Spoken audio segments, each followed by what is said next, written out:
Okay, no one. It's fine. So, okay, Zia sir, please.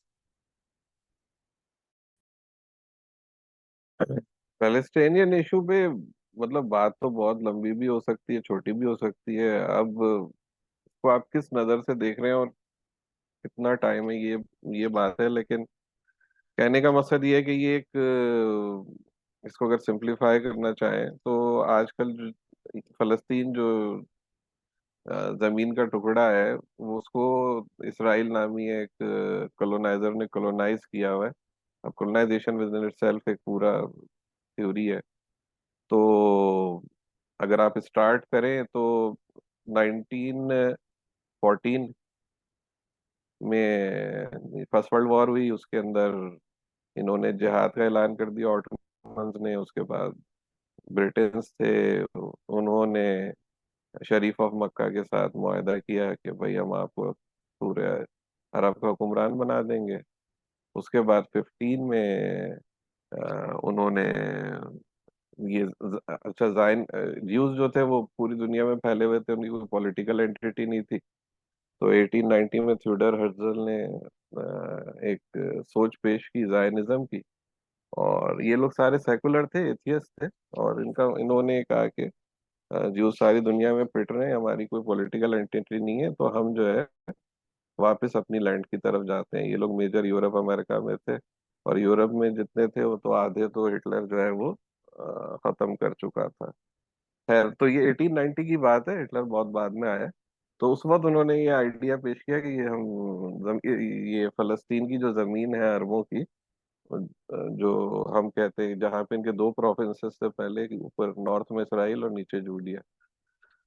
तो अब यहाँ पे हम जाके अपना जो है वो दोबारा इसको हम रिहेबिलिटेट करेंगे और इसको सेंटर बना देंगे अपनी जीव कौम के लिए, जहाँ हम अपनी पॉलिटिकल और इकोनॉमिक जो है वो आइडेंटिटी के साथ जिंदा रह सकेंगे। तो मैं बात कर रहा था 1914-15 की। तो वहाँ पे जो है ब्रिटेन जो थे वो, उन्होंने पहले शरीफ ऑफ मक्का को कहा, और लॉटी लॉरेंस उनका एक एजेंट था, उसको भेजा। तो इन लोगों को प्रोवोक किया, क्योंकि ये अरब्स थे, इनकी पुरानी दुश्मनी थी टर्क से। ये जगह टॉप ऑटोमन एम्पायर के अंडर में थी। तो उन्होंने इनको प्रोवोक किया और कहा कि भाई अब आप जो है, ये वक्त आ गया है कि अरब जो है ना वो तुर्कों की गुलामी से निजात हासिल कर लें। तो अरब जो है वो अंग्रेजों के साथ मिलके लड़े तुर्कों से। और बैटल ऑफ अकबा हुई, और ये सब होते होते first battle of Gaza, second battle of Gaza. और फिर उसके बाद दिसंबर 1917 तक जो है ये पूरा इलाका जो है वो बरतानिया के कब्जे में चला गया। जनरल एनएलबी साहब जो है वो जेरूशलम में फातेह बन के दाखिल हो गए। और ये इलाका उससे पहले ऑटोमन्स के पास था, और उससे पहले जो है वो मुख्तलिफ हाथों रहा, मतलब सलाउद्दीन अय्यूबी के पास, सलीमियों के पास, और उससे पहले हजरत उमर के पास। तो मैं उतनी डेप्थ में नहीं जा रहा। अब यहाँ पे हुआ ये कि सबसे पहले तो ये जमीन जो थी वो उन्होंने शरीफ ऑफ मक्का के साथ मुआहदा किया था, जिसकी वजह से बगावत कराई थी। उसी दौरान जो है इनको जो यहूदी थे वो रॉक फेलर्स वगैरह, बड़ी फैमिलियां थी, रॉथस्चाइल्ड वगैरह, अमेरिका में ये बड़े बैंकर थे। और 1914 में जब ये वर्ल्ड वॉर स्टार्ट हुई तो ब्रिटेन को बहुत ज्यादा फाइनेंसिस की भी जरूरत थी। तो उन्होंने वहां पे ब्रिटिश कैबिनेट में एक इन्होंने अपना शोशा छोड़ दिया कि भाई आप हमें ये डिक्लेरेशन दे दें कि आप हमें वहां पे जब कब्जा हो जाएगा तो हमें कोई जमीन का टुकड़ा दे देंगे इन फलस्तीन, without affecting the local people. तो वो एक बालफोर डिक्लेरेशन उन्होंने पास कर दी कि भाई हम जब इस पे अभी कब्जा नहीं हुआ था, मतलब एक महीना पहले ही उन्होंने ये दूसरा मुआहदा उनके साथ कर लिया। अच्छा, इस मुआहदे में मिस्टर साइक्स भी थे। साइक्स जो है वो एक हजरत हैं बरतानिया के, उन और एक फ्रांस के पीको साहब थे। ये दोनों मिलके 1915 में, यानी उससे एक साल पहले, बरतानिया और फ्रांस ने आपस में मुआहदा कर लिया था कि उस्मानियों के जो अरब इलाके हैं ना वो आपस में कैसे बांटने हैं। तो उसमें ये था कि जो है ये लबनान और ये सीरिया ये फ्रांस ले जाएगा, और वो इराक, फलस्तीन और ये मिस्र और ये इलाके जो है वो बरतानिया ले जाएगा। मतलब एक ही जमीन को सबसे पहले जो है वो फ्रांसीसियों के साथ बांट लिया, उसके बाद अरबों के साथ बांट लिया, फिर तीसरा ये कि यहूदियों को तीसरी जो है वही जमीन तीसरी जगह यहूदियों को बेच दी। 1917 में जब बालफोर डिक्लेरेशन हो गया तो उसके बाद एनएलबी के हाथ में आ गई थी, तो लीग ऑफ नेशन बना के मैंडेट ऑफ फलस्ताइन बना के कहा कि भाई ये जगह, ये लोग जो है ना अभी तैयार नहीं है जमहूरियत के लिए, तो हम इनको आज़ादी नहीं दे सकते। तो मैंडेट ऑफ, उस जगह को मैंडेट ऑफ फलस्ताइन बना के बरतानिया ने अपने कंट्रोल में ले लिया। और उस वक्त जो पहला सेंसस हुआ उसमें यहूदी जो 11% थे। और उसके बाद 20 से लेके 1948 तक इन्होंने जो है वो वहां पे सेकेंड वर्ल्ड वॉर हो गई यूरोप में, और वो आधे यहूदी तो उन्होंने मार दिए हिटलर ने। तो अब बरतानिया, सॉरी यूरोप और अमेरिका से यहूदियों को फ्री भर भर के ला के, जहाज भर भर के इधर बसाना शुरू कर दिया। 1930 के बाद जब यहूदी एक अच्छे सब्सटेंशियल अमाउंट में आ गए, तो और बरतानिया वहां पे राज कर रहा था, तो वहां पे जो फलस्तीनी थे, जो लोकल अरब्स थे, फलस्तीनी थे, उन्होंने जो है वो कहा कि उन्होंने कहा कि भाई ये लोग तो अब कब्जे कर रहे हैं। तो वहां पे जो है जो यहूदी आ गए थे, उन्होंने बरतानवी हुकूमत के खिलाफ और फलस्तीनियों के खिलाफ, दोनों के खिलाफ लड़ाई शुरू कर दी, और जिसको अपनी आज़ादी की तहरीक कहते हैं। और फिर ये लड़ाई होती रही, और हम दो नेशनलिटीज बन गई, मतलब एक ज्यूज और मुस्लिम्स उसी लैंड के टुकड़े के अंदर। और जैसे हमारे इंडो पाक में पाकिस्तान मुसलमान और हिंदू थे, वहाँ पे जो है वो ज्यूज और मुस्लिम्स थे। और वो जैसे हम कॉलोनी थे वैसे वो भी कॉलोनी थे।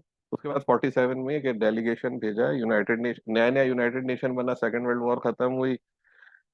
पहले तो फर्स्ट वर्ल्ड वॉर में ऑटोमन हार गए थे। उसके बाद जो है इस इलाके के ऊपर जो अब जैसे बताया था कि 3 लोगों को बेच दी थी जगह, तो फिर जो बाकी जो अरब इलाके थे फ्रांस के साथ पहले बांट लिए, उसमें लबनान और सीरिया तो उनको दे दिया। बाकी मुल्कों में शरीफ और मक्का के जो बेटे थे जैसे फैसल और फारूक और ये, उन सबको बादशाह बना दिया, जिनमें एक अभी भी उर्दन का बादशाह जो है उन्हीं का बेटा है, अब्दुल्ला II। तो बस ये हर जगह एक एक बादशाह बिठा दिया और अपनी हुकूमत कायम रखी। इसी दौरान सेकेंड वर्ल्ड वॉर हो गई, सेकेंड वर्ल्ड वॉर में भी वो लोग जीत गए। तो उसके बाद जो है फिर इन्होंने 48 में इसराइल को जो है वो एक स्टेटहुड, 47 में पहले यूनाइटेड नेशन बनी, उसके बाद यहाँ पे वो भेजा गया वो सर्वे के लिए। और उसने आके रिपोर्ट पेश की कि ऐसा करते हैं, जमीन को 2 हिस्सों में बांट देते हैं, 2 स्टेट सोल्यूशन दे देते हैं, थोड़ा फलस्तीनी और थोड़ा ईसाई, मतलब इसराइल। तो 48 में इसराइल जो है वो बन गया।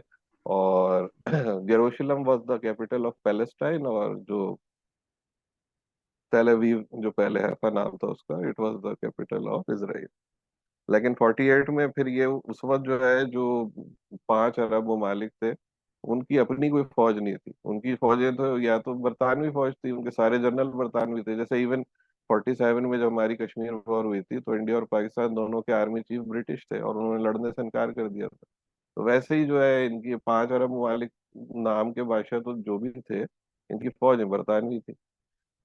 अब इसराइली जो है वो, उनके पास असला था, उन्होंने जमा किया हुआ था सब, तैयार थे वो। पीछे 30 से काम कर रहे थे, 18-20 साल से उनकी जंगी ट्रेनिंग वगैरह हुई हुई थी। उन्होंने जो है जितने फलस्तीनी इलाके थे वहां से फलस्तीनियों को कत्ल करके भगा दिया, जिसको ग्रेट कैटास्ट्रॉफी या कहते हैं अरबी में। तो 48 में इनको इन इलाकों से निकाला गया, और यहाँ पे जो है अपना, और अपना जो है वो कब्जा कायम कर लिया गया।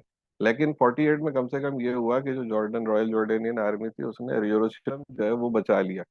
तो यरूशलेम मुसलमानों के ही पास था, जॉर्डन के पास था, यरूशलेम और वेस्ट बैंक। और गजा जो है वो इजिप्शियन आर्मी के पास था। तो 48 में फिर वो ट्रूस हुआ, और ये 5 मुल्कों में सिवाय इराक के 4 मुल्कों के साथ मुआहदा हो गया इसराइल का कि हाँ भाई अभी ये सीज फायर हो जाता है, जो जहाँ खड़ा है वहीं खड़ा रहे, और जो यूएन ने कह दिया वैसे कर लो और बात खत्म।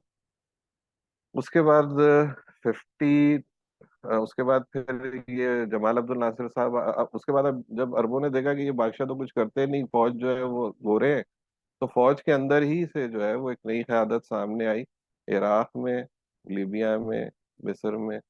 और उन्होंने अपने ही पहले कहा कि पहले फौज को तो आज़ाद करो, फिर फौज को आज़ाद किया तो फिर जमाल अब्दुल नासिर हुए, या खदाफी हुए, या इराक में सद्दाम हुसैन उनके साथी थे।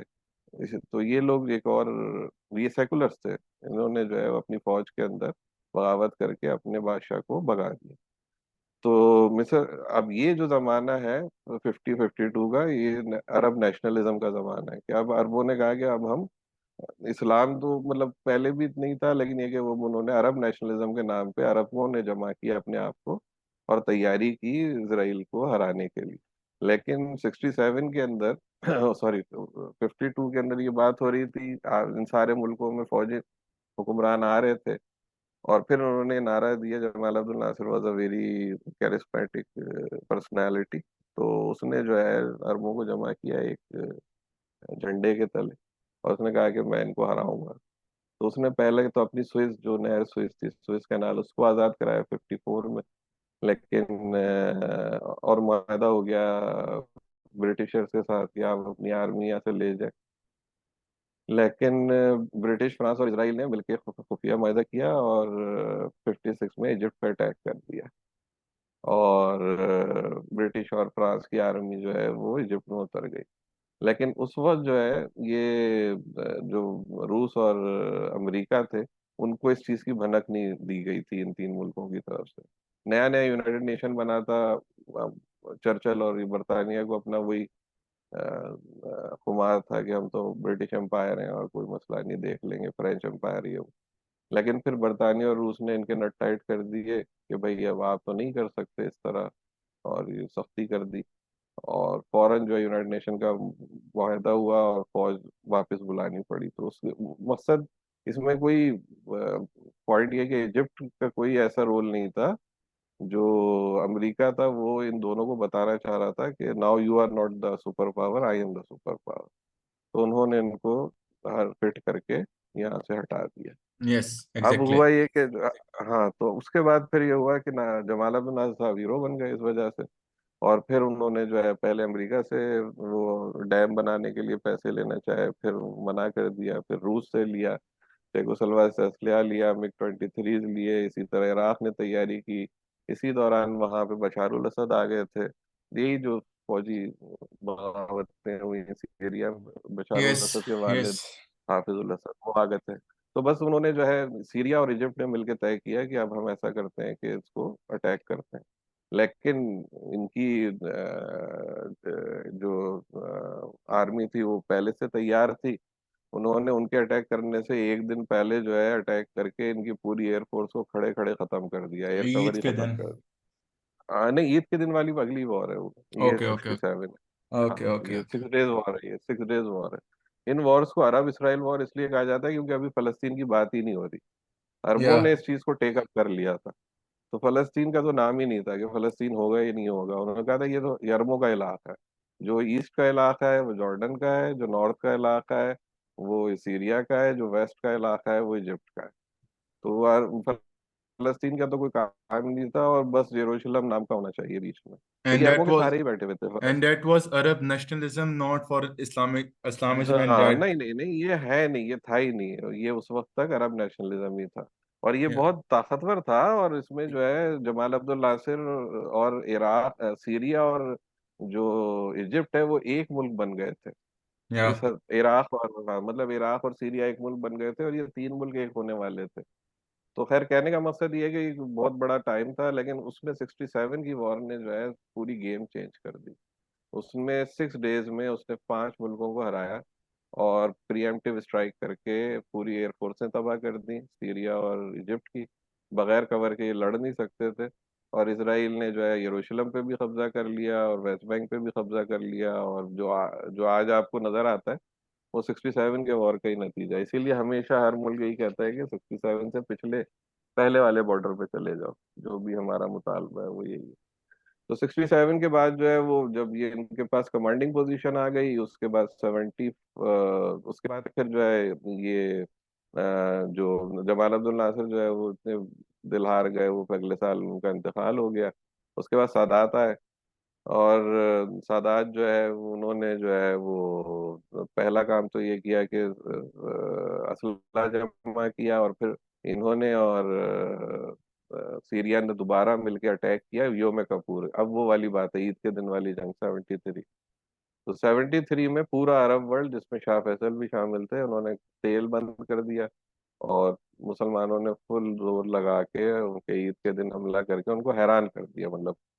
और लेकिन ये हुआ कि मिस्र ने अपना सिनाई तो रिलीज करा लिया, लेकिन यरूशलेम पे कब्जा नहीं हो सका, क्योंकि जॉर्डन जो है, उनके जो बादशाह थे वो अब एक दिन पहले जो है वो इसराइल में मिल के आ गए थे, मतलब उन्होंने उस तरफ से पुश नहीं किया ईस्ट से। तो सिर्फ ये नॉर्थ और वेस्ट का पुश था, तो वो रोक लिया इन्होंने कुछ कुछ ना कुछ करके मैनेज करके। लेकिन खैर स्टेलमेट हो गया। उनको ये पता चल गया कि हाँ ये लोग भी कुछ कर सकते हैं, जैसे पहले 67 में जब इनको आउट क्लास कर दिया था तो ओवर कॉन्फिडेंट हो गए थे, लेकिन ये कि फिर 73 में इसराइल को भी एहसास हुआ कि ये they are capable of doing something at least.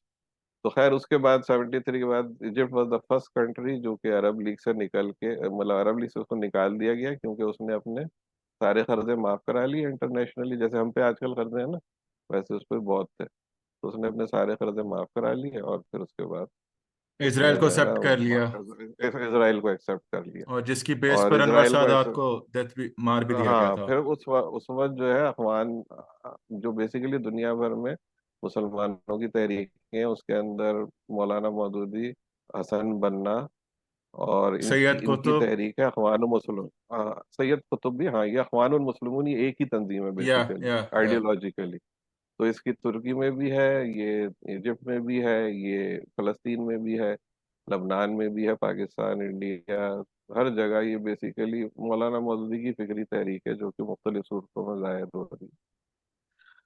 तो अब जब ये 73 के अंदर जो है ये सादात ने मुआहदा कर लिया, ये वहां गया, वापसी पे जो है ये आया, उसके बाद अफगान वालों ने ट्रक लेके उसको मार दिया, दूसरा बच गया, जो कि बाद में बन गया हुस्नी मुबारक, एयर चीफ बच गया, वो बन गया। तो इजिप्ट को हम इसलिए ज्यादा कंसिडर कर रहे हैं अपने डिस्कशन में, क्योंकि इस वक्त अगर आप देखें सिक्स लार्जेस्ट नेशन है, और सबसे बड़ी आर्मी है मुसलमान ममालिक में।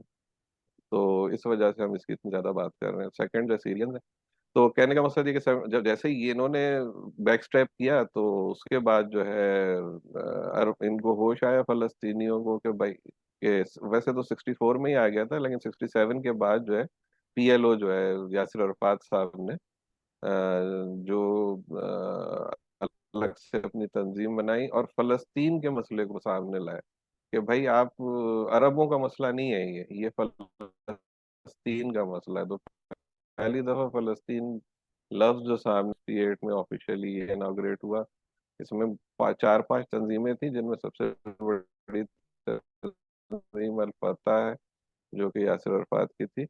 और ये मिलके जो है इन्होंने ये पुश किया कि फलस्तीन का जो मुकदमा है वो ये पांच अरब मुल्क नहीं लड़ेंगे, फलस्तीन का मुकदमा फलस्तीनी खुद लड़ेंगे। तो ये पॉइंट जो था ये एस्टेब्लिश हुआ 68 में। खैर, तो हम बात कर रहे थे 73 की, ये पैरेलल में चल रहा था, ये देवर नॉट सो इफेक्टिव।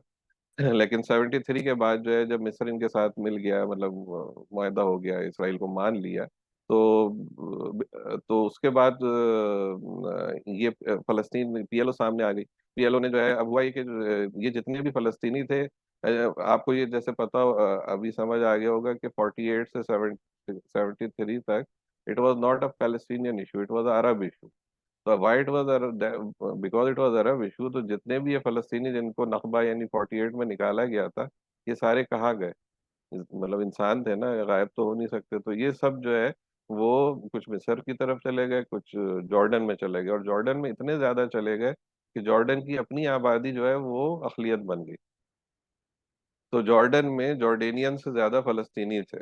तो अब उन्होंने जो है वहां जाके जॉर्डन के कारोबार पे कब्जा कर लिया, मतलब ये कि मतलब सब, पुलिस उनकी, फौज उनकी, सब उनका हो गया। तो जॉर्डन के जो शाह हुसैन थे, उन्होंने देखा कि भाई ये तो मेरे हाथ से अपना मुल्क ही निकल जाएगा फलस्तीन के चक्कर में, फलस्तीन तो मिला नहीं और अपना भी चला गया। तो उसमें उन्होंने सितंबर में एक बहुत बड़ा ऑपरेशन किया और फलस्तीनियों को मारा, जिसको ब्लैक सितंबर कहा जाता है।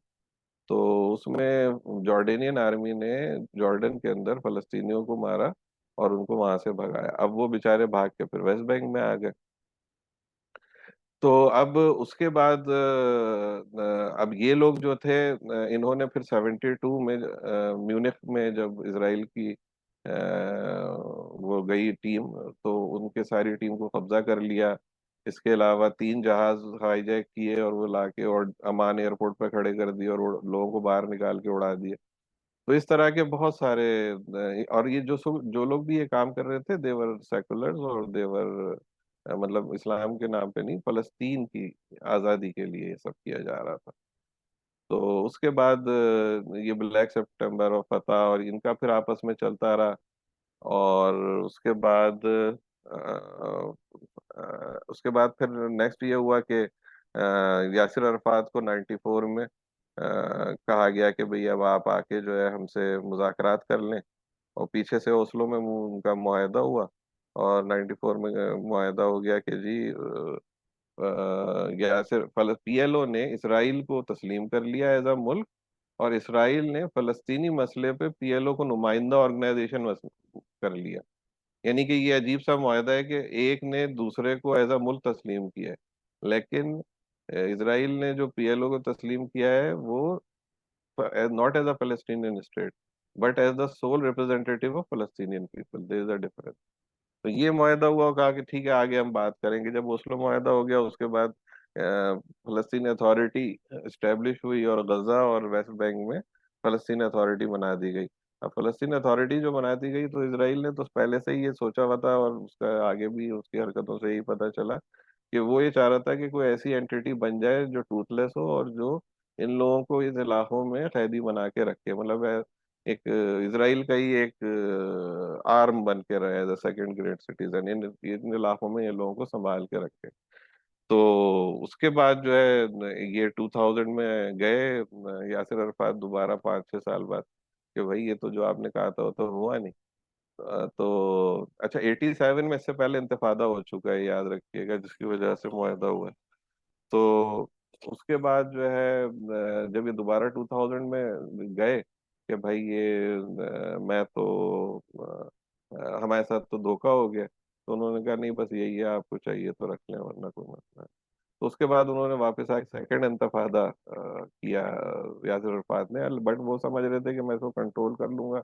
वो आउट ऑफ कंट्रोल निकल गया।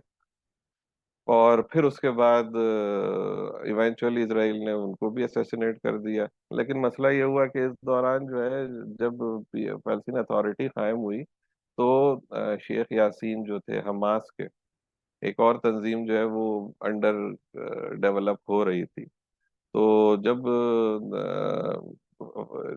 फलस्तीनियों ने देखा कि भाई ये तो फतह जो है इसने तो इसराइल के साथ हाथ मिला लिया और ये तो उल्टा हमारी इंफॉर्मेशन उनको पहुंचा रही है, और हमें कोई खूब भी नहीं मिले, हमारी पुलिस नहीं है, हमारी फौज नहीं है, ये कैसी अथॉरिटी है, सिर्फ आपने कागज का टुकड़ा दे दिया, वो हर जगह दिखाना पड़ता है। तो उसके ऊपर जो है वो हमास को मकबूलियत हासिल होने लगी। और उसकी वजह से क्या हुआ कि जब इलेक्शन इलेक्शन हुए तो उसमें हमास जीत गई। तो हमास गजा और वेस्ट बैंक दोनों में जीत गई। अब वेस्ट बैंक में जो है जब दोनों जगह जीत गए तो अब ये तो वो बुश साहब थे उस वक्त।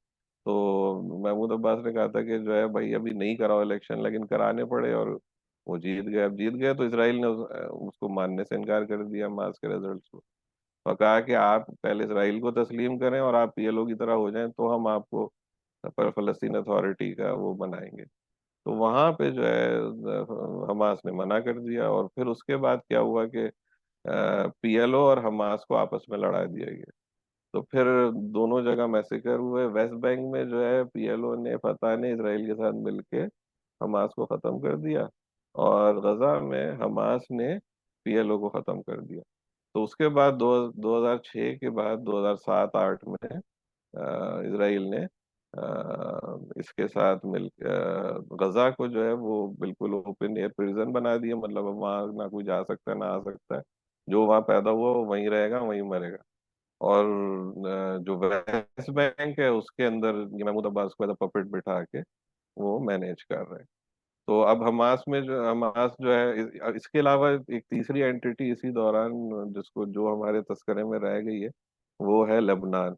यानी कि इसराइल जो है वो बेसिकली तीन तरफ से घिरा हुआ है। ईस्ट में जॉर्डन है जहाँ पे वेस्ट बैंक है, नॉर्थ में गोलान हाइट्स है जहाँ सीरिया है, वहाँ लेबनान है, सीरिया और लेबनान है, और वेस्ट में इजिप्ट है। अभी हमने इजिप्ट के मौजू पे बात कर ली है, वेस्ट बैंक जॉर्डन पे बात कर ली है, लेकिन हमने लबनान और सीरिया के ऊपर बात नहीं की। वहाँ पे बशारुल असद और ये हाफिजुल असद सीरिया से हैं, और लबनान के अंदर जो है वो, लबनान बेसिकली पहले फ्रेंच कॉलोनी था, उसके बाद उसके अंदर चार पांच जो है वो इलाके बन गए, मतलब नेशंस मिलके रहती हैं।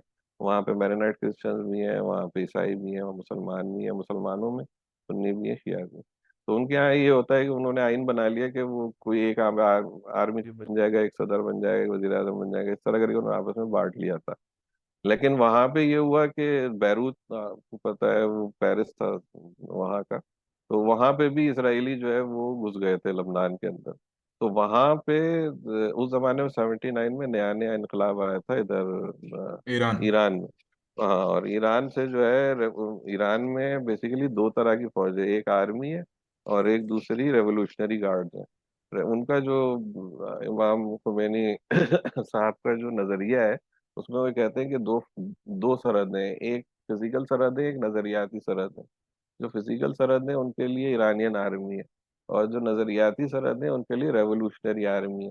जो रेवोल्यूशनरी आर्मी होती है वो डायरेक्ट जो है वो आयतुल्ला को रिपोर्ट करती है, वो सदर को या वजीर आजम को रिपोर्ट नहीं करती। तो ये रेवोल्यूशनरी आर्मी का जो उनका कंसेप्ट था उसको उन्होंने इम्प्लीमेंट किया, और उसके लिए उन्होंने ईरान से बंदे भेजे लबनान में। लबनान जो है वो जगह है जहाँ जो बेसिकली थ्योरेटिकली अहले तशी का गढ़ है।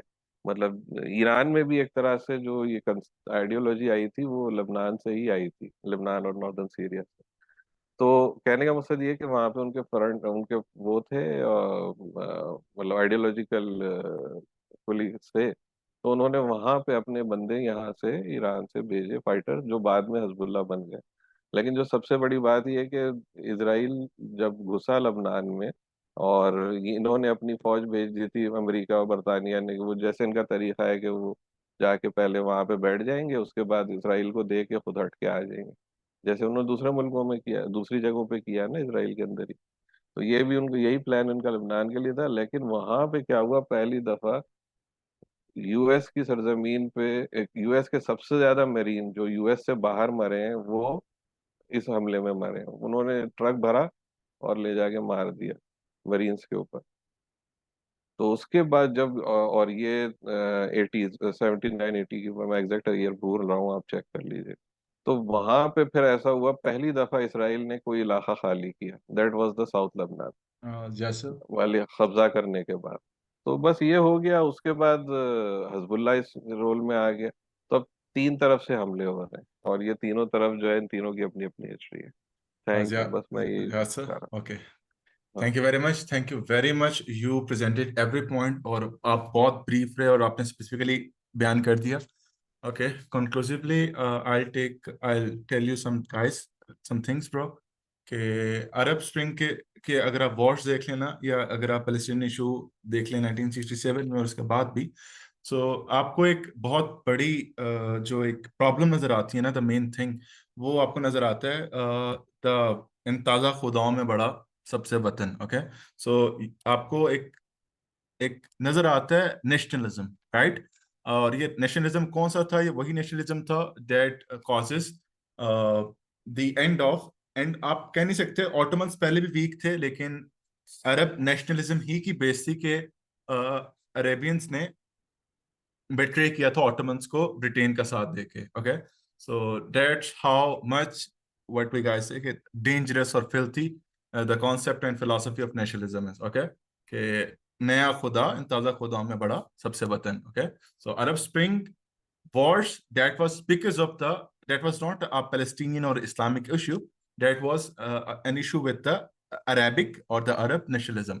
और वही अरब नेशनलिज्म था जो एक्चुअल में ऑटोमन्स के टाइम पे जिन्होंने बिट्रे किया था जिस चीज की इवॉल्वमेंट के लिए। ओके, सो वन थिंग और वन पॉइंट इस तरह से। और आपने अब जिया सर ने एक्सप्लेन किया कि हाउ हमास वाज फॉर्म्ड, और लाइक जो लिबरेशन आर्मी थी पैलेस्टीन की, उनके इश्यूज क्या रहे उनके साथ, हमास के साथ, कि हमास और पैलेस्टीनियन लिबरेशन आर्मी के अपने ही बेतहाशा डिफरेंसेस प्रोड्यूस हो गए थे, जिसकी बेस के ऊपर इनकी आपस में व्हाट वी गाइस से कि क्लैशेस एंड कॉन्फ्लिक्ट स्टार्ट हो गए थे। सो एक सेंस ऑफ लाइक डिसयूनिफिकेशन नजर आती है इवन सिमिलर कॉज के अंदर। Okay, so that's the whole thing. और वेल ब्रीफली हमने बात कर ली है। Now we guys will move to the next thing, that is okay. Now I'm gonna ask every one of you, not everyone, मैं choose करूंगा और मैं पूछूंगा। So the issue with the Palestinian issue, whatever happening in the Gaza and all that, is it a primary issue of Islam or it is an indicator of the primary issue?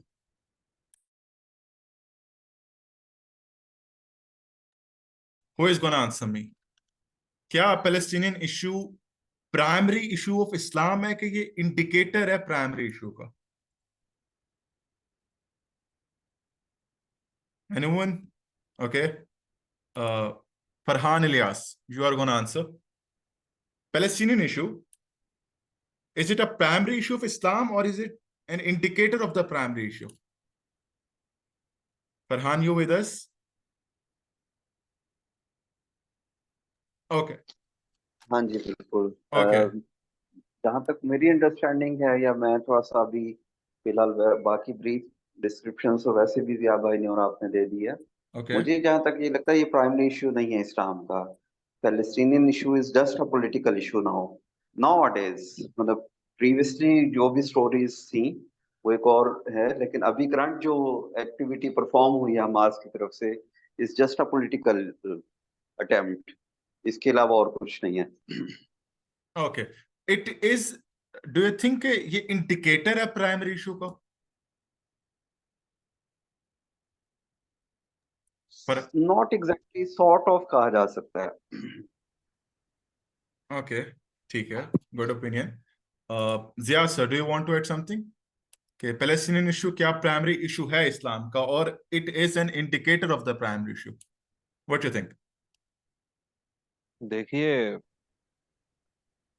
Basically जहां तक मेरा जाती ख्याल है, जो गलत भी हो सकता है, कि आप ये देखिए कि इस वक्त यूनाइटेड नेशंस में 200 से प्लस मुल्क हैं और तीन सॉल्यूशंस बेसिकली सामने है। एक सोल्यूशन है वन स्टेट सोल्यूशन, सॉरी दो सोल्यूशन है। एक वन स्टेट सोल्यूशन है कि जी इसराइल एक मुल्क है और उसी वही है, उसमें वो फलस्तीनियों को जिस तरह चाहे रखे, कोई मसला नहीं। आप सेकेंड अपर्टयार्ड होगा, जैसे साउथ अफ्रीका में अपर्टयार्ड था, तो वो अपर्टयार्ड होगा और ठीक है, वो जाने उनका काम जाने। और दूसरा सोल्यूशन है टू स्टेट सोल्यूशन, कि जिसके मतलब ये कि इसराइल और फलस्तीन दो मुल्क हैं उसी जमीन के अंदर, वेस्ट बैंक और गजा एक मुल्क है, यरूशलेम उसका दारुल हुकूमत है और बकिया जमीन इसराइल की है, तेल अवीव उसका दारुल हुकूमत है। ये दूसरा सोल्यूशन है। तीसरा सोल्यूशन जो हम अड़े हुए हैं कि जी इसराइल तो है ही नहीं, ये तो फलस्तीन है, वो लोग जो यूरोप से आए थे वो वापस जाएं या सेकंड ग्रेड सिटीजन बन के रहें, जैसे फलस्तीनी चाहे वैसे रहें, उनकी अक्सरियत है, उनका मुल्क है, उनकी जमीन है, जो कि यूनाइटेड नेशन का लॉ है, एज पर इंटरनेशनल लॉ। तो अब ये तीन सोल्यूशन है। अब आप ये देखेंगे इन तीन सोल्यूशन के अंदर क्या कौन से मुल्क कहाँ खड़े। तो सिर्फ 26 मुल्क हैं टोटल जो कि इसराइल को नहीं मानते, जैसे जिनमें 12-14 अरबी हैं और 8-10 मुसलमान हैं। तो उनके अंदर जो है, जैसे ये पाकिस्तान, इंडोनेशिया वगैरह है और सऊदी अरब है और कुछ अरब ममालिक हैं जो कि इसराइल को नहीं मानते। यानी कि हमारे लिए इसराइल है ही नहीं, जैसे ये हमारे लिए एक एंटिटी नहीं है। अगर किसी मुकाबले में हमारे सामने आ गए वर्ल्ड कप में इधर उधर, हम वॉक ओवर दे देंगे, हम लड़ेंगे नहीं, क्योंकि आप है ही नहीं, हम तो आपकी एग्जिस्टेंस ही से इनकार कर रहे हैं। और दूसरा सोल्यूशन जो है वो टू स्टेट सोल्यूशन है, जो कि ज्यादातर ममालिक मानते हैं, 100+ जो कंट्रीज है वो ये कहते हैं कि जैसे मिस्र, जॉर्डन, बहरीन, अब तो ये सब लोग भी मान चुके हैं अब्राहम अकॉर्ड्स के बाद, यूएई वगैरह। तो ये टू स्टेट सोल्यूशन वाले हैं। और अब हमें सिर्फ ये देखना है कि आज जो कौन से दुनिया के ऐसे ममालिक हैं जो कि जो कि फलस्तीन को तस्लीम ही नहीं करते, मतलब ये कि वो कहते हैं कि जी बस इसराइल है, ये वन स्टेट इसराइल। वो मालिक है अमेरिका, कनाडा, ऑस्ट्रेलिया और ये यूरोप के, वेस्टर्न यूरोप के जो मालिक है, जर्मनी, फ्रांस वगैरह। तो नेटो। अब हमें इस चीज, हाँ, नेटो तो एक अलायंस है, उसमें तो तुर्की भी है। लेकिन या कहने का ओके। मकसद, मतलब ये है कि हम वेस्टर्न यूरोप पे रखेंगे, क्योंकि ओके। ईस्टर्न यूरोप वाले नहीं मान लेते। तो ओके। अब इसमें हमें बुनियादी तौर पे ये समझना है कि ये लोग क्यों मान रहे हैं। मतलब आप देखें, आपके सामने है कि वो एक ऐसा मुल्क जिसको, चले यूएन ने, हम यूएन की बात मान लेते हैं, 47 में यूएन ने बनाया उसको। अब उसने उस 48 बनने के बाद आज तक यूएन की किसी करारदाद की कोई इज्जत नहीं दी उसने। उस 67 में उसने कब्जा कर लिया, कब्जे के बाद भी जो जगह बची उसके अंदर भी सेटलमेंट कर रहा है वो, और यूएन नहीं रोक पा रहा। तो कहने का मकसद ये है कि इस सारे खुले जुल्म को कितने लोग सही मान रहे हैं, उसमें अमेरिका, कनाडा और ऑस्ट्रेलिया। तो अब हमें ये समझना पड़ेगा कि अमेरिका, ऑस्ट्रेलिया, कनाडा और ये जो वेस्टर्न यूरोप यानी इंग्लैंड, फ्रांस, जर्मनी, और ये लोग क्यों इस चीज को बर्दाश्त कर रहे हैं। ये लोग तो बहुत अच्छे लोग हैं, जैसे आपको नजर आता है, मतलब मिलने मिलाने में, देखने में ये तो फ्रीडम, मतलब ये तो एलिगेटेरियंस है, मतलब ये तो लिबर्टी और ये वो सब बातें ही इन्होंने दुनिया को इन्होंने ही दी हैं। तो ये इस चीज को क्यों नहीं समझ पा रहे। तो ये इस चीज को इसलिए नहीं समझ पा रहे क्योंकि ये मुल्क खुद जो है ना, वो कलोनिज्म की पैदावार है। यानी कि जो ब्रिटिशर्स नॉर्थ अमेरिका गए और वहाँ के लोगों को मार दिया और वहां पे खुद बन गए, और जो गुलाम अफ्रीका से भर के लाए थे वो, उसकी बुनियाद पे अमेरिका बना है ना। और फिर यही बरतानिया के अंदर ही जो जुर्म करते थे, ये जो आज़ादी की तहरीकों में इन्वॉल्व थे, उनको जेल में ऑस्ट्रेलिया में डाला था, तो ऑस्ट्रेलिया बना।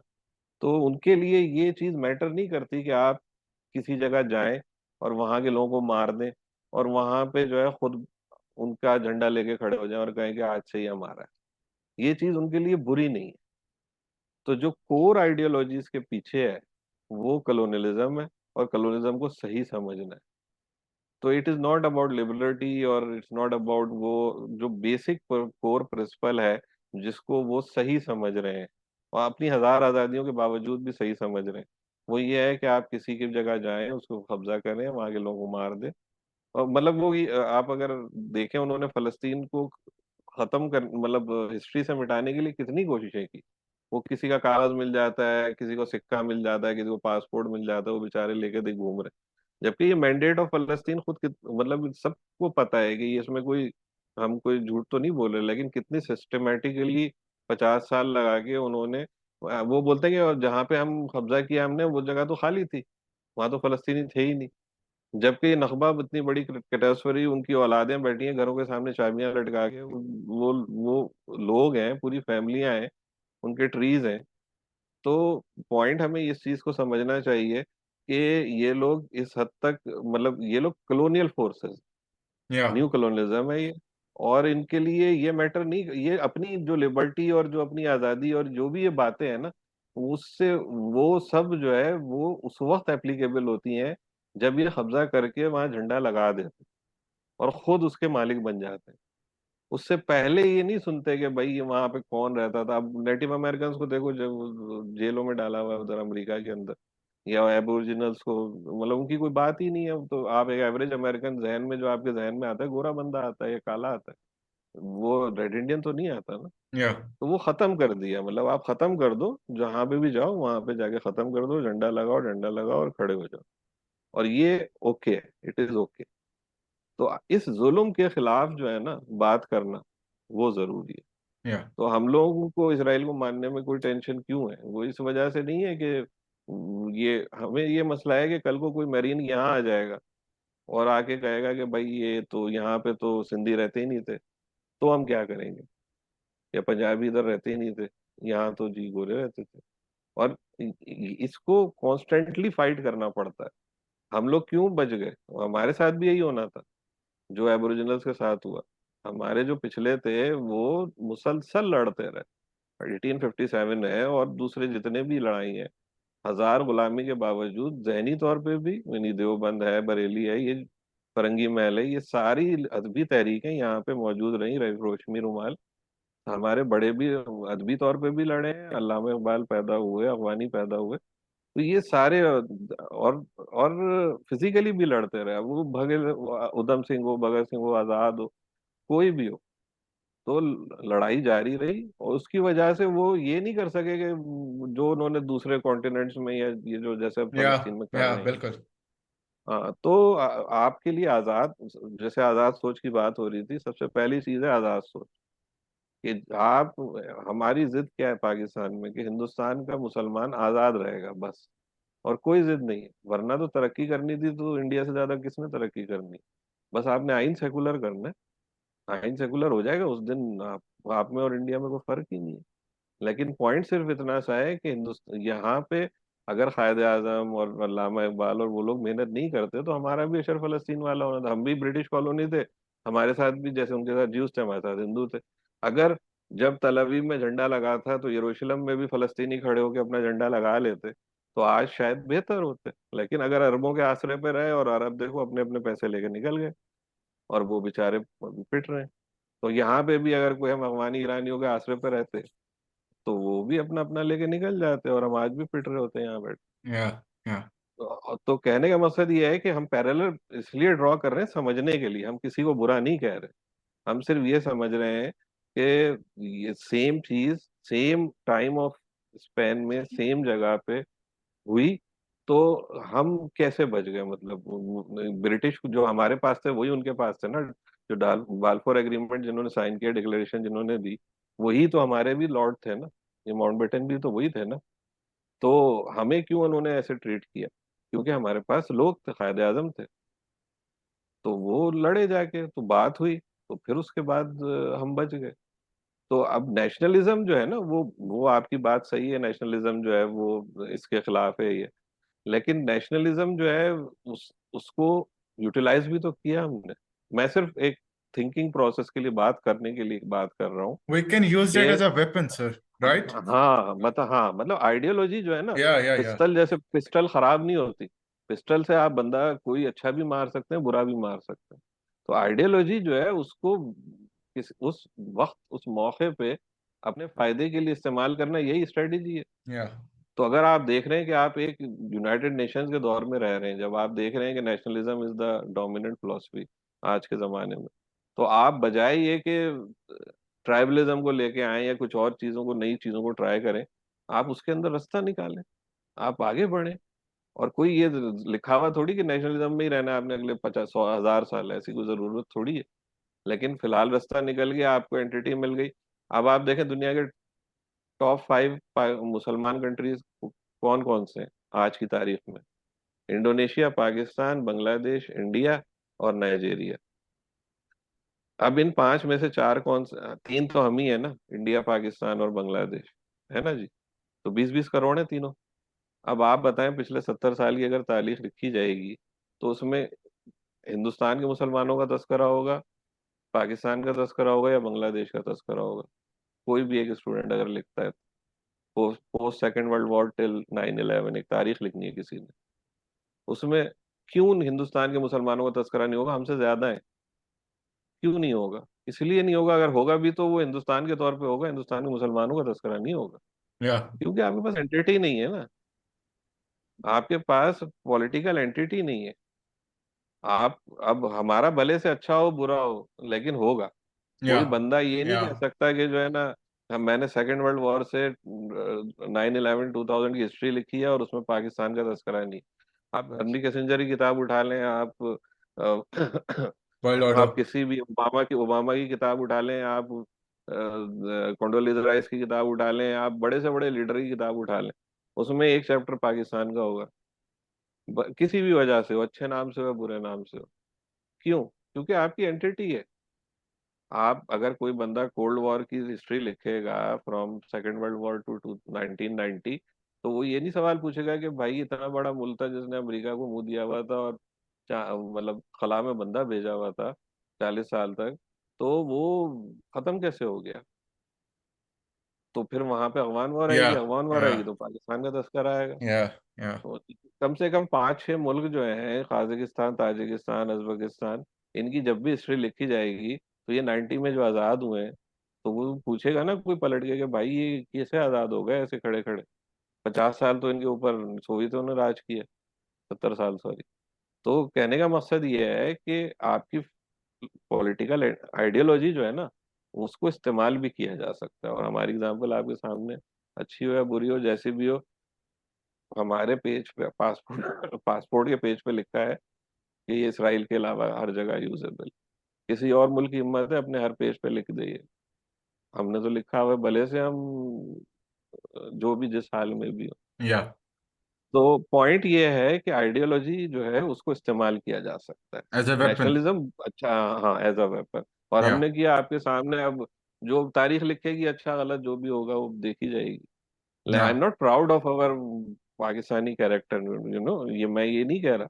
We I can we understand, could I have can done understand, better. Sir, I can हाँ, we understand. Could have done better, yeah bro, we could बिल्कुल हैव डन बिल्कुल बेटर, बिल्कुल। Much better. या लेकिन हमारी गलतियां हो या वो हमारे हिसाब में तो लिखी जा रही है ना, या हमारी गलतियां हैं या हमारे एट सवाब हैं लीस्ट वो वी नहीं। Have some identity. हाँ, हाँ, दैट इज द पॉइंट। या और यही आइडेंटिटी फलस्तीन जो है वो नहीं ले सका ना आपके सामने ही, ड्यू टू अरब्स। या ड्यू टू अरब्स अनफॉर्चुनेटली। और वो अरब्स जो कि बाद में जिन्होंने मुआहदे कर लिए, और इजिप्ट ने जहाँ अपने पैसे या छुड़वा लिए और या जॉर्डन ने अपने पैसे छुड़वा लिए। या जो आजकल वो करते अब फिर रहे दोनों, हैं। ओके। हाँ, अब इजिप्ट से, अब गजा जो है वो उसकी बॉर्डर की क्रॉसिंग है ना इजिप्ट के साथ, रफा या वाली, या खोल दो आप, हिम्मत नहीं है।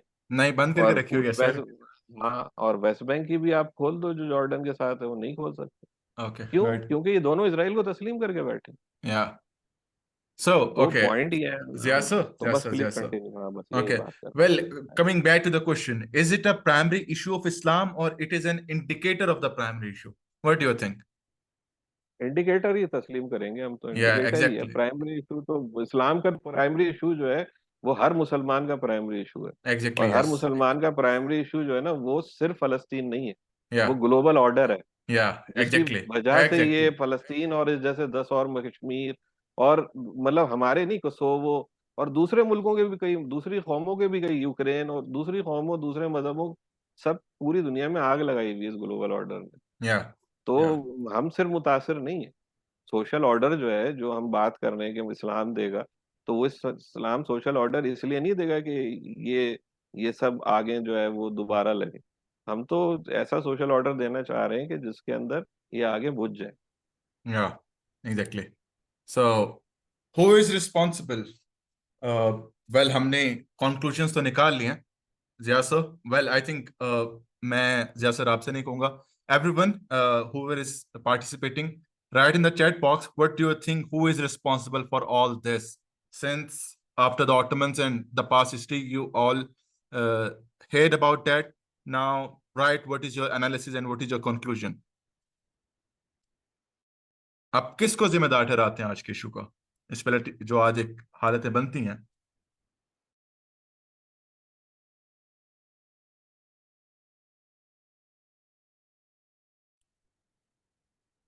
Everyone, I'm waiting for your reply in the chat box. Okay.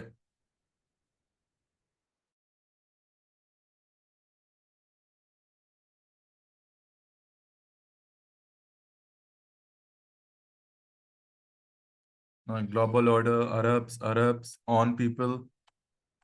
Okay. Anyone else? Okay, I'm seeing Arabs. Yeah. Arabs. Okay. Okay. Well, everyone, the thing is कि मैं like it's completely my personal opinion. Okay. तो मैं इसका जो जिम्मेदार है ना, वो थोड़ा बहुत अरबों को ठहराता हूँ। लेकिन अरब नेशनलिज्म की अगर हम पीछे बेस करें ना, कि फिलॉसफी के अंदर जो करप्शन आई थी और ऑटोमस की वीकनेस की जो हमें एक रीजंस मिलते हैं, कि अगर एक इनलाइटनमेंट के ऊपर एक नई एक पूरी तहजीब, एक पूरा एक थॉट प्रोसेस इवॉल्व हो रहा है और उसके मुकाबले में हम अपनी रिकंस्ट्रक्शन नहीं कर रहे, तो मैं इसका रिस्पॉन्सिबल ठहराता हूँ फुल हिस्ट्री और डीप एनालिसिस के बाद the scholars of the Ottomans and the Mughals. Okay, just because then they didn't take this thing to be serious. Okay, well, वो भी जिम्मेदार नहीं थे, उनके ऊपर एक मोनार्की बैठी हुई थी, ओके, जो कि कॉन्स्टिट्यूशनल नहीं थी, they were the monarchs and all that. So okay, तो मैं एक्चुअल में इवन कि अगर आप कॉलोनियलिज्म देखते हैं, वर्ल्ड ऑर्डर देखते हैं, या अरब्स का वो नेशनलिज्म देखते हैं, या फिल्थ ऑफ दैट फिलोसफी देखते हैं, जो एक पावर के साथ, एक पॉलिटिक्स के साथ वर्ल्ड के ऊपर पूरी अपनी एक पावर रखती है, सो उसको काउंटर करने के लिए जब वो इवॉल्व हो रही थी और जब वो परवान चढ़ रही थी, पावर में आ रही थी, what were those person who actually had the authority during the time जब हम थे, जब हम पावर के अंदर थे, वाई हमने इस चीज को सीरियस क्यों नहीं लिया? हमने क्यों गुटेनबर्ग की वो जो एक मशीन थी उसको कहा कि प्रिंटिंग मशीन पर किताब छापना इस्लाम में हराम है, और आज सबसे ज्यादा हमेशा चीजें छाप रहे हैं। तो क्या रीजन थे 500 साल तक ऑटोमन, सॉरी 300 साल तक या 400 साल तक ऑटोमन्स के टाइम पे, क्यों मुगल्स के टाइम पे अगर मैं फतावे आलमगीरिया मिलता है, so at exactly at that moment scientific advancements थी वेस्ट के अंदर। ओके, सो एक एक एक वर्ल्ड पॉलिटिक्स के अंदर और एक वर्ल्ड फिलोसफी इवॉल्वमेंट के अंदर जब ऐसी चीजें नजर आ रही हैं, so why didn't they did the thing which are actually necessary? Okay, तो मैं प्राइमरी रीजन जो मानता हूं वो मैं स्कॉलर्स को ही मानता हूं, दोष देता हूं कि they were the persons who were incompetent during the times when Islam had power. Okay, well बाकी अरब वगैरह आए तो मुझे मुझे इफेक्ट लगता है, अगर अरब नेशनलिज्म भी आता है ना, तो जब ये कौमियत परस्ती लाइक ट्रीटी ऑफ वेस्टफेलिया के बाद जब ये चीजें, इन चीजों को परवान चढ़ने में 200-300 साल लग गए, right? So these are the reasons bro. Okay, अब हम आगे चलते हैं कि my enemy is the oppression और the oppressor or the philosophy that is causing the oppressor to be cruel. Guys, I'm to you. Write in the chat box, क्या लगता है, मेरा दुश्मन ऑपरेशन है या ऑपरेसर है, और या फिलॉसफी जो कि वो ऑपरेसर को जालिम बना रही है, या वो फिलॉसफी जो ऑपरेशन करवा रही है, मेरी दुश्मन वो है? What you guys think? Write in the chat box.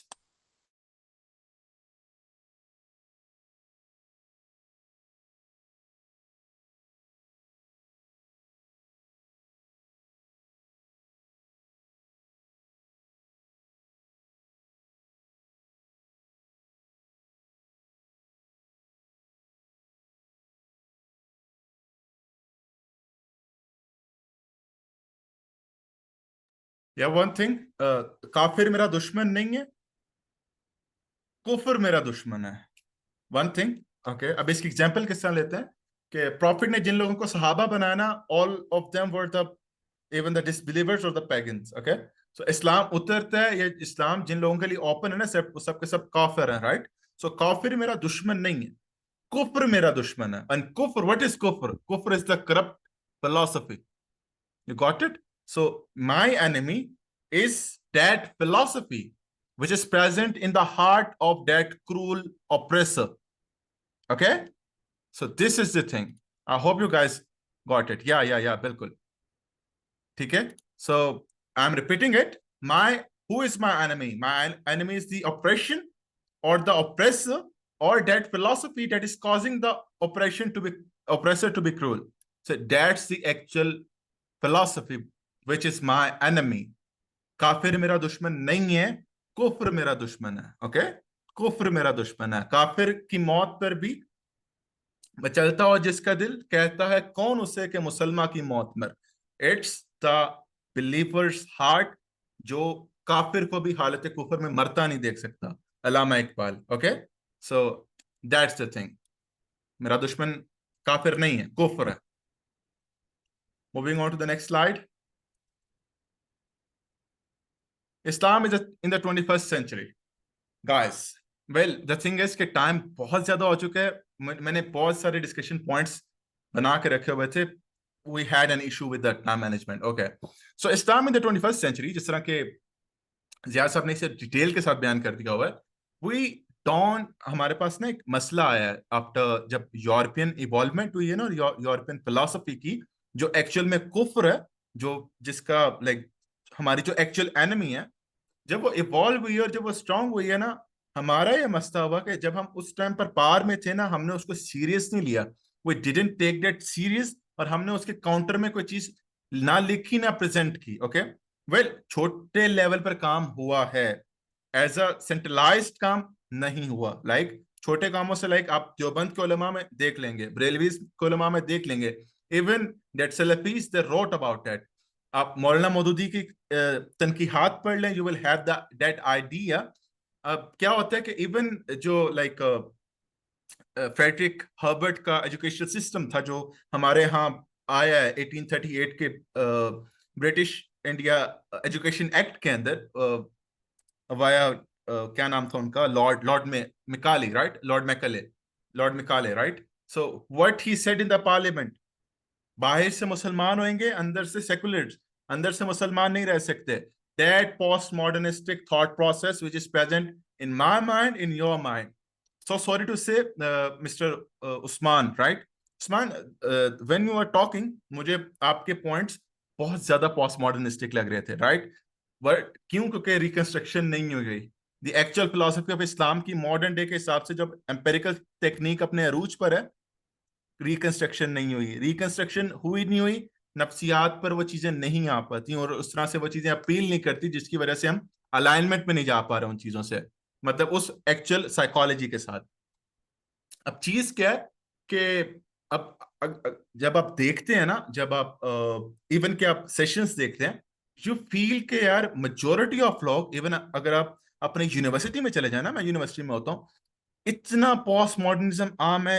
मतलब आप मेटा रियलिटी की एग्जिस्टेंस को डिनाई कर रहे हो और आप रियलिटीज को सब्जेक्टिव बना रहे हो कि भाई you have your opinion, I have like you have your reality, I have my reality. Okay, so opinions को लाइक व्हाट वी से ज्यादा इंपॉर्टेंस दे दी गई है, लाइक इस फिलॉसफी को कि एक्चुअल में एग्जिस्टेंस ओपिनियन की है, ट्रुथ रॉन्ग और राइट की नहीं है। तो सही गलत को खत्म करके ओपिनियन ले आए हैं, ठीक है? मतलब सही होना भी एक जस्ट एक ओपिनियन है और गलत होना भी जस्ट एक ओपिनियन है।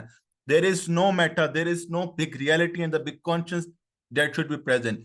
मॉडर्न डे प्रॉब्लम्स हैं, लाइक लेकिन अगर एक शख्स नमाजें पढ़ता है, हिजाब करता है या दाढ़ी रखता है, वो सोचता उसी थॉट प्रोसेस से है।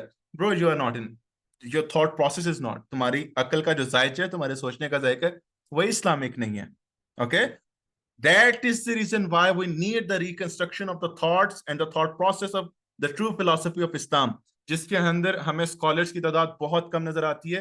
अगर हम देखें लाइक अल्लामा इकबाल देखते हैं, he worked really amazing in the reconstruction of Islamic thoughts। उसके बाद इख्वानुल मुस्लिमीन जिस तरह से बात की, सैयद कुतुब मिलते हैं, हसन अल बन्ना मिलते हैं, ठीक है? इवन ईरानियन स्कॉलरशिप ने बहुत अच्छा काम किया इसके अंदर। Okay, so we need some reconstruction.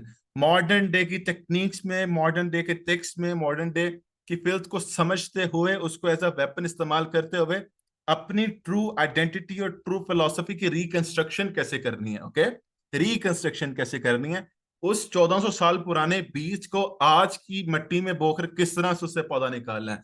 This is the thing, the Islam in the 21st century, और ये आपको कहीं नजर नहीं आता। ओके, आप इसकी एक छोटी बहुत एग्जांपल देखें ना, रीसेंट डे में इस्लाम की, तो आपको इमाम खुमैनी की जो ट्रू फोर्सेस का कॉन्सेप्ट है ना, like he build two forces, एक मिलिट्री जो फिजिकल बाउंड्री को प्रोटेक्ट कर रही है, बट एक मिलिट्री वो जो आइडियोलॉजिकल बाउंड्रीज, नजरियाती सरहदों का हदूद का वो प्रोटेक्शन कर रही है। ओके, सो हमें वही सीट पर, उन्हीं शरिया लॉज पर मॉडर्न डे फिक्स चाहिए, मॉडर्न डे फिक्स चाहिए। We need some reconstruction of the dead thought process. हम मुसलमान हैं, हमारा लिटरली अल्लाह से मोहब्बत भी है, खलूस भी है, बट हमारा अपना थॉट प्रोसेस इस्लामिक नहीं है। We don't know the research methodology taught by Islam. Okay, so post modernistic thought process मिला हुआ है, हम चीजों की एग्जिस्टेंस की मेटा रियलिटी डिनाई करके अपने ओपिनियंस क्रिएट कर रहे होते हैं। ओके, और ये चीज हमारी यूनिवर्सिटीज में बहुत आम है। मैं यूनिवर्सिटी में पढ़ता हूँ, आई हैव दैट आइडिया कि ये फिल्थ कितनी आम है हमारे यहाँ। Okay, so Islam in the 21st century. इसके अलावा what is the primary issue Islam is facing?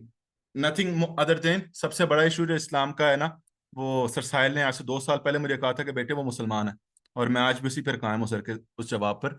The primary issue Islam is facing is the incompetence. मतलब इस्लाम का सबसे बड़ा दुश्मन इस टाइम वेस्ट नहीं है, मुसलमान खुद है। मैं इधर जो लेक्चर दे रहा हूँ ना, मैं, मेरे से बड़ा इस्लाम का दुश्मन कोई नहीं है। जस्ट बिकॉज मुसलमान होते हुए और मुस्लिम आइडेंटिटी के अंदर होते हुए जितनी बड़ी रिस्पॉन्सिबिलिटी मेरी आती है, किसी की नहीं आती। ब्रो, आई एम द खलीफतुल्लाह, ओके, नहीं आती। अगर इस्लाम 21st सेंचुरी में है ना, कि मुझे एक इंसान को आसनी तकवीम दिखानी है, उसको दर्जा एहसान तक लेकर जाना जिसके लिए शरिया बनी थी, और मुझे शरिया के बीज को दोबारा 21st सेंचुरी में उगाना है मॉडर्न डे की मट्टी के अंदर, okay. So I need those things. मुझे उस सीड को उगाना है, ओके। मुझे इंसान को बताना है कि आज के दौर में दर्जा एहसान तक कैसे पहुंचा जाता है। तीन तीन है ना, इनिशियली इंसान मुस्लिम होता है, मोमिन होता है, फिर मोहसिन होता है।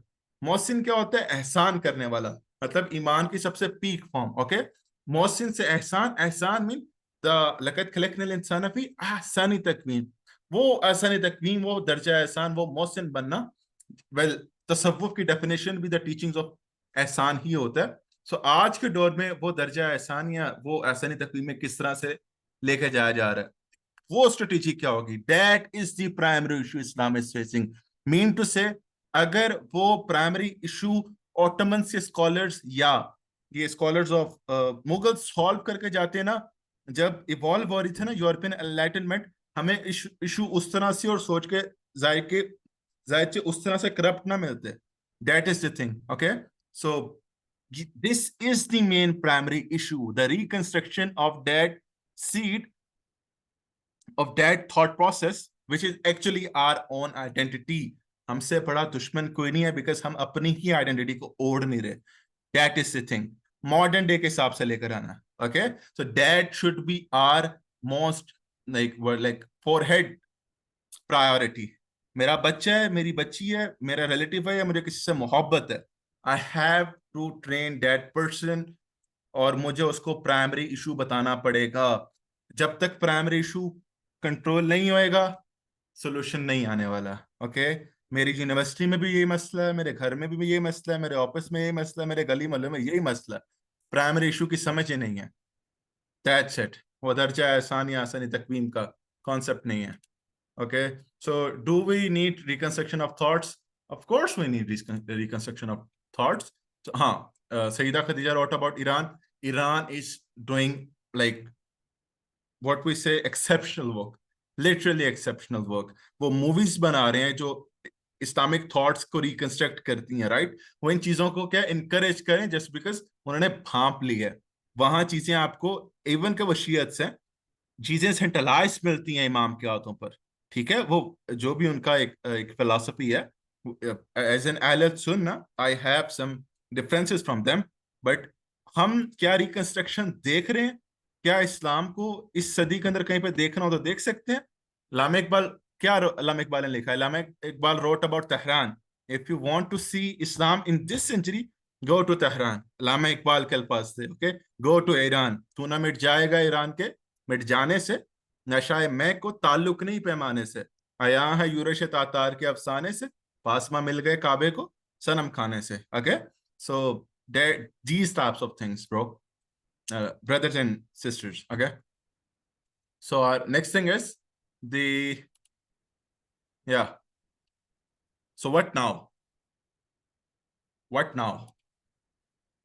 I'm asking you guys, okay. So अगर आपको कुछ बोलना है या ऐड करना है, you can simply raise your hand. I'll be eagerly, मुझे, ठीक है। What now, bro? अब क्या करना है? That 6 years old girl wasn't my sister. Reason पता है क्या? मैं जितना उस प्राइमरी इशू का जो मैं अपने बैठे बैठे आज से काम स्टार्ट करता हूँ, मैं जितना इसमें लेट करूंगा ना, उधर 6 साल की बच्ची और जाएगी, खुदा की कसम और जाएगी, ठीक है ना। ये पैलेस्टीनियन इशू मैंने क्यों कहा ये प्राइमरी कॉज नहीं है, क्योंकि मैं पहले ही बता चुका था इसकी एक हिस्ट्री है, और मैं इसलिए ज्यादा एग्रेसिव भी हो रहा था कि भाई you guys don't know what the actuality is. उस स्ट्रेटेजिक वॉरफेयर को बहुत समझना पड़ेगा, ओके। सो अगर तो मैं जर्नी स्टार्ट नहीं करता, अगर मैं नहीं करता, रोले हो जाएंगे चीजें। क्या साइलदीन की कल का सेशन है ना, चीजें 50 साल क्या, 70 साल क्या, 700 साल तक ठीक नहीं होनी। If I am not going on that journey, if I am not going on building that seed again, in modern day era and techniques how to find and like manifest the truth. Question क्या, strategy क्या है कि नबी अलैहिस्सलाम अगर आज के दौर में जिंदा होते कि मेरा नबी अभी क्या कर रहा होता, गजा में ये हालात होते तो मेरा नबी क्या कर रहा होता। उसके लिए जरूरी है कि नफ्सियात पढ़नी है पैगंबर की। ओके, फलसफा कहाँ से आएगा? कुरान से आएगा। Think you have the mind, okay, build the competence. और अल्लाह ताला ने पोटेंशियल रखा ही होता है आदमी के अंदर। ओके, जितना लेट कर रहे हो, 6 साल की बच्ची उधर एक और जाएगी, खुदा की कसम और जाएगी। ठीक है, दैट इज अ थिंग। काफिर की मौत पर भी लरसता हो जिसका दिल। रिमेंबर, रोला हमें काफिर से नहीं है, काफिर से रोला नहीं है, रोला कुफर से है। कुफर क्या है? कुफर करप्टेड फिलॉसफी है, nothing more than that. Make thing simple. कुफर वो फलसफा है जो किसी काफिर के दिल में है, जिसने सारा जिस्म करप्ट किया हुआ है। ओके, काफिर की मौत पे भी लरसता हो जिसका दिल, कहता है कौन उसको कि मुसलमान की मौत मर, मरते मोमिन का दिल कहता है। अल्लामा इकबाल रोट। ओके, मसलियत वक्त की है किसके अमल का मैार। अल्लामा इकबाल रोट के मॉडर्न डे प्रॉब्लम्स का सलूशन किस इंसान की डीड्स का, उसकी वर्किंग का, उसकी स्ट्रेटजीज का स्टैंडर्ड होना चाहिए। किसकी आंखों में समाया है शियार गया, हो गई किसकी नगाह तर्ज सलब से बेजार। Okay, these types of things.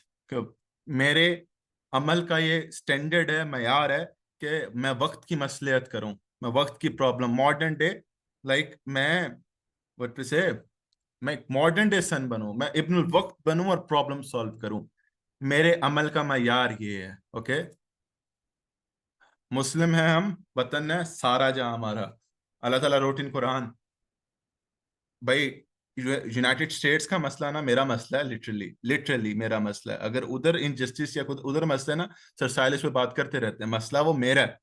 ठीक है, लेकिन क्या है, मुझे अपनी प्राइमरी कॉज का ही नहीं पता, अपनी प्राइमरी आइडियोलॉजी का आइडिया ही नहीं है। That is the reason. So अब आई थिंक आपको पता लग गया होगा। मैं आपसे एक और सवाल करता हूँ। एक मुल्हिद उठ के तुम्हें ये बात करता है, मुझसे क्वेश्चन करता है कि गिव मी वन एविडेंस कि तेरा नबी, आप कहते हो कि वो रहमतुल्लिल आलमीन है सल्लल्लाहु अलैहि वसल्लम, अगर वो ब्लेसिंग्स है टोटल आलमीन के लिए, तो मैं उस आलम का हिस्सा हूँ, वो मेरे लिए रहमत कैसे है? मैं अपनी ब्रेड खुद कमा रहा हूँ, मैं रोजाना सुबह 9 से रात 8 बजे तक मजदूरी करता हूँ, मेरे पास टाइम नहीं है। मुझे सिर्फ ये बता दे छोटी सी बात कि तेरा नबी अगर रहमतुल्लिल आलमीन है तो वो मेरे लिए किस तरह रहमत है।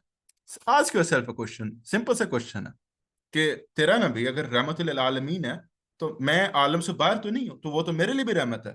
ओके, बट मेरी चीजें सारी खुद हो रही हैं। आंसर क्या दोगे? एक्चुअली हम मोहम्मदी कौन है? फॉलोवर्स ऑफ मोहम्मद हैं। So we should be blessings on every that person who is the creation. वो काफिर है, मैं तब भी उसके लिए रहमत हूं। क्यों रहमत हूं? बिकॉज जिसका मैं फॉलोवर हूं रहमतुल आलमीन है। और मैं अगर अपने विजन में, अपने प्राइमरी कॉज में सच्चा हो जाता हूं, मैं रहमत बन के उन पर आऊंगा, जिस तरह से नबी अलैहिस्सलाम हम पर रहमत बन के आए। Okay, I am repeating it again. We have, अब मैंने प्राइमरी कॉज का आपको बता दिया कि प्राइमरी कॉज क्या है, प्राइमरी हमारा पर्पस क्या है। वो जब हम इस्लामिक आइडियोलॉजी की तरफ जाएंगे, उसकी रिकंस्ट्रक्शन की तरफ जाएंगे, हमें प्रॉब्लम से पता लगता है कि ऑटोमन स्कॉलरशिप में, मुगल स्कॉलरशिप में उस तरह से काम नहीं हुआ जब यहाँ से एक गॉडलेस फिलोसफी का इवॉल्वमेंट हो रहा है। मैंने आप लोगों के लिए साथ सीरीज क्यों स्टार्ट की थी? रीजन देने के लिए कि मैं इस इवॉल्वमेंट की सारी नफ्सियात बता सकूं। नफ्सियात क्या है, जब नफ्सियात पे आएंगे उसके बाद मैं रियलिटी ऑफ इस्लाम के ऊपर एक सीरीज लेकर आऊंगा। रियलिटी ऑफ इस्लाम के बाद मैं सेक्रेट सीड की एक सीरीज लेकर आऊंगा। 3 चीजें होंगी सामने, उसके बाद सॉल्यूशंस पर आएंगे कि एक्चुअल पर्पस हियर जो काम करने के हैं। I hope like I spoke a lot. I think you, आप गाइस को थोड़ी बहुत तो समझ आई होगी अल्लाह के हुक्म से।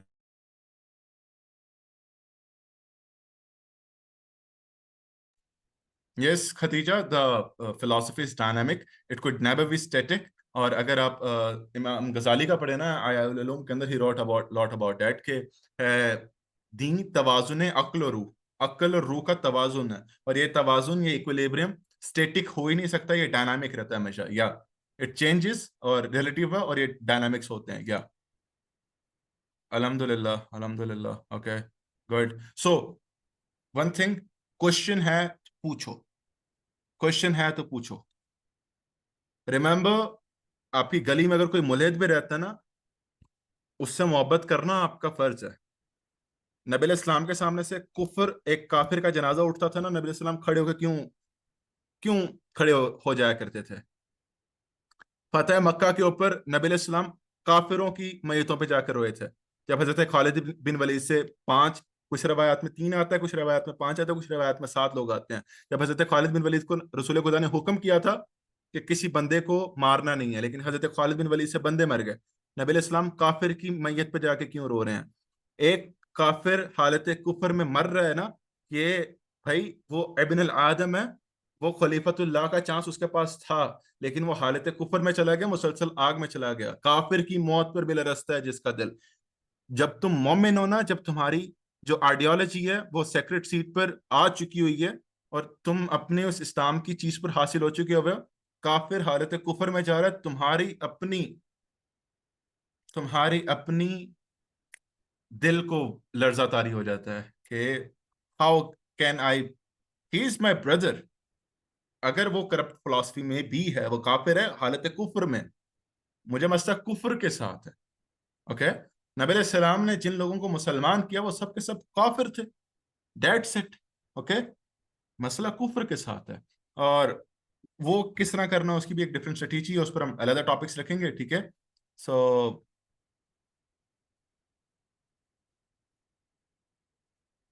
ना हमाद रियाज, वेल वन थिंग, हक व बातिल की लड़ाई तो आप नहीं कह सकते बिकॉज ऑफ रीजन, वेल हक व बातिल की लड़ाई हमेशा होती है, लेकिन एक प्राइमरी लेवल पे हक व बातिल नहीं है, या प्रॉक्सी वॉर है, और उनकी जियोपॉलिटिकली, या एक भाई ट्रांसग्रेसर है, ऑप्रेसर है, और दूसरी तरफ विक्टिम है। इट्स ऑफ कोर्स हक एंड बातिल, कौन डिनाई कर रहा है?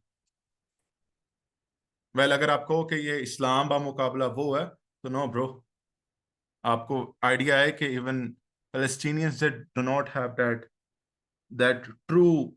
सर साहिल ने कल पॉडकास्ट में बात की थी, गाजा के लोगों में भी वो चीज क्लियर नहीं है।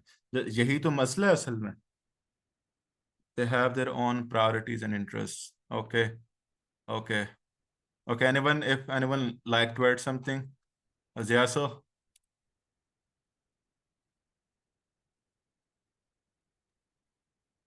नहीं, आपने बहुत अच्छे से समअप कर दिया है। लेकिन ये है कि ये जो हको बातिल की लड़ाई, और ये हम इसको डिसोन नहीं कर सकते या फलस्तीन के मसले या से। या आई एग्री। मतलब ये हमारा मसला है, और इस वक्त सबसे बड़ा मसला है मुसलमानों का। और ये किसी भी तरह जो है, बल्कि ये तो कुदरत के अपने निज़ाम है, तरीके हैं कि इसने पूरी दुनिया, पूरी, ये जितने भी नेशनलिज्म और जो भी कचरे की वजह से अलग अलग हुए हुए थे लोग यहाँ, आप देखें कि इंडोनेशिया से मोरक्को तक जुलूस निकल रहे हैं, लंदन कनाडा में जुलूस निकल रहे हैं। पूरी दुनिया के मुसलमान इस वक्त एक हो गए या इस मौजू के या ऊपर। बिल्कुल। तो ये तो अल्लाह के निज़ाम है कि जिसके जरिए जो है एक क्राइसिस जो है वो अपॉर्चुनिटी होता है।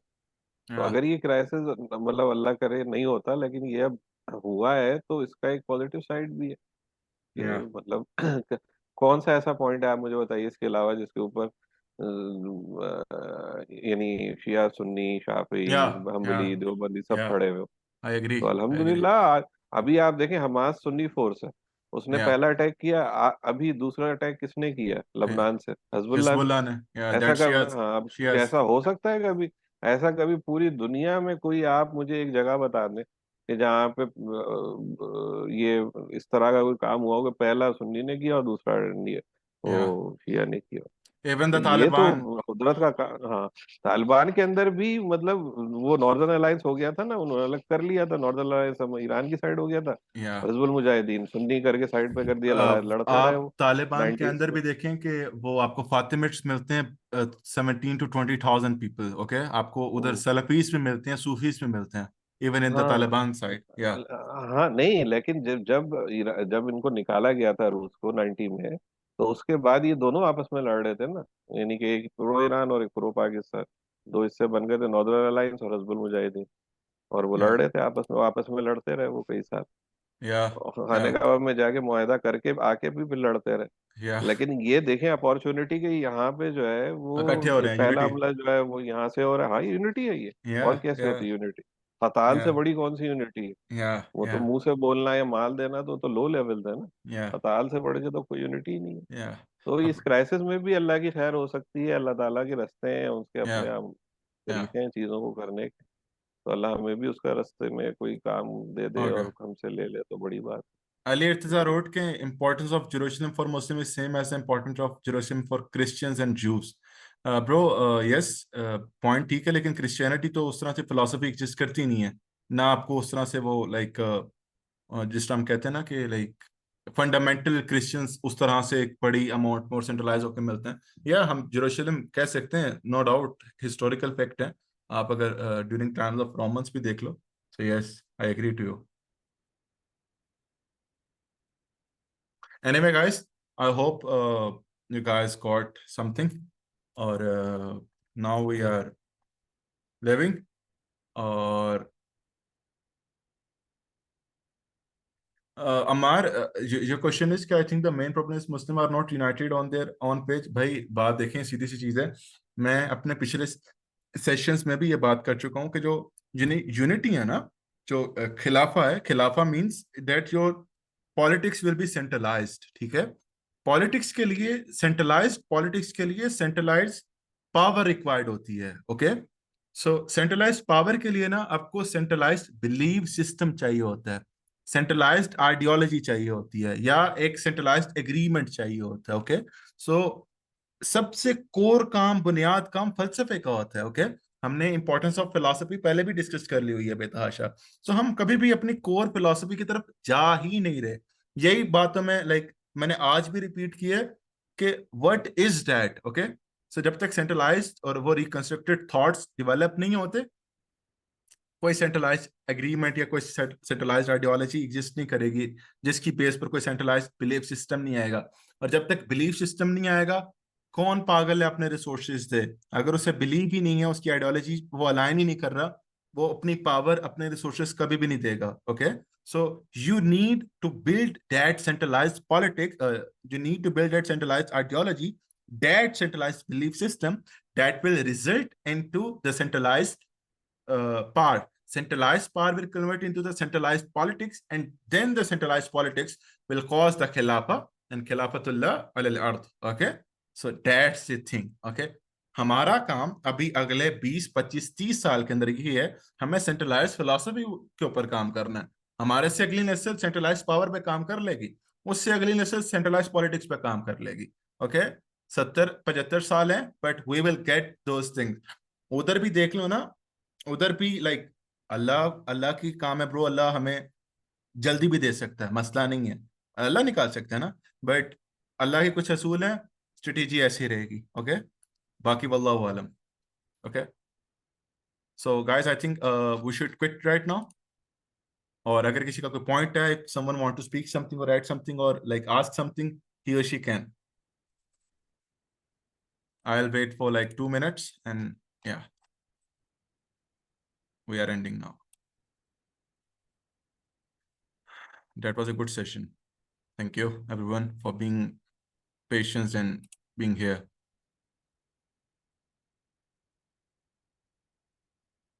Okay, everyone, I think we guys should quit. So Zia sir, thank you very much. Thank you very much for being here.